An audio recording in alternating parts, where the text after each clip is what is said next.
Remdesivir की कालाबाजारी करने वाली टोली को पुलिस द्वारा पकड़े जाते ही इस मामले पर अपनी प्रतिक्रिया देते हुए जिला पालक मंत्री यशोमती ठाकुर ने कहा कि महामारी काल के दौरान मरीजों एवं आम नागरिकों की जान से खिलवाड़ करने वाली किसी भी व्यक्ति को बख्शा नहीं जाएगा और उनके खिलाफ कड़ी कार्रवाई की जाएगी। पालक मंत्री यशोमती ठाकुर ने कहा कि उन्होंने अमरावती जिले में कोविड संक्रमित मरीजों के इलाज हेतु सभी तरह की दवाई, इंजेक्शन व साहित्य उपलब्ध कराए हैं, जिनका सरकार की ओर से तय मानकों के अनुसार प्रयोग करने के निर्देश भी समय समय पर दिए गए। साथ ही सभी तरह के टेस्ट व दवाइयों की दरें भी निश्चित की गई है ताकि किसी भी जरूरतमंद मरीज की मजबूरी का कोई फायदा न उठा सके। लेकिन इसके बावजूद बीती रात को 2 डॉक्टरों सहित कुछ 6 लोगों को रेमडेसिविर इंजेक्शन की कालाबाजारी में धरा गया। ऐसे लोगों के खिलाफ सख्त से सख्त कड़ी कार्रवाई की जाएगी और किसी को भी बख्शा नहीं जाएगा।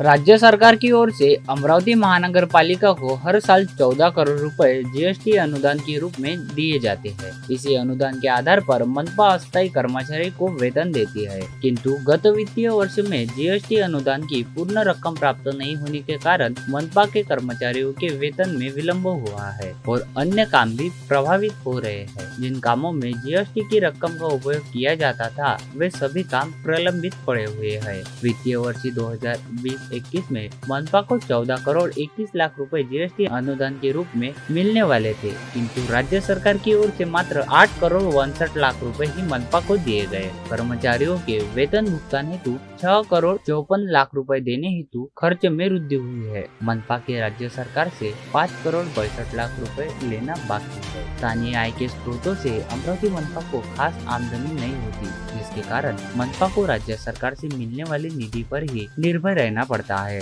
ऐसे में अनुदान मिलने में विलंब होने के कारण कर्मचारियों का वेतन तथा बिल चुकाना असंभव हो रहा है। कुछ ही दिन पूर्व से 5 करोड़ 62 लाख रुपए में से राज्य सरकार ने 1 करोड़ 23 लाख रुपए अमरावती मनपा को दिए, जिसके कारण मनपा को बकाया वेतन व महंगाई भत्ता कर्मचारियों को देना संभव हुआ, किंतु अभी भी बकाया अनुदान की राशि नहीं मिलने की वजह से अनेकों काम प्रलंबित है।